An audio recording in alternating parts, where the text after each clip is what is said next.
Barrister Gauhar ने PTI पर पाबंदी का फैसला सुप्रीम कोर्ट के फैसले की खिलाफ वर्जी करार दे दिया। पीपल्स पार्टी और एमकेएम बताएं क्या वो नून लीग के साथ खड़ी हैं? उमर अयूब का सवाल। हुकूमत का पाकिस्तान तहरीक इंसाफ पर पाबंदी लगाने का फैसला। आरिफ अलवी, बानी पीटीआई और कासिम सूरी के खिलाफ आर्टिकल 6 के तहत मुकदमा चलाने का भी ऐलान।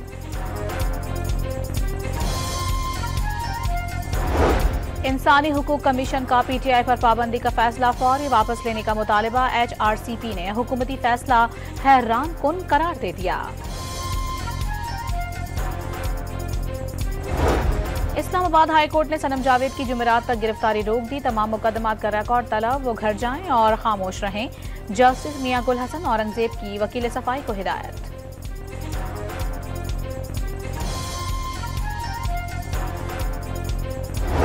और कराची में 8 मुहर्रम का मरकजी मातमी जुलूस हुसैनिया ईरानिया खारादर पहुंचकर खत्म। लाहौर का मरकजी जुलूस भी पाम स्ट्रीट पहुंच गया।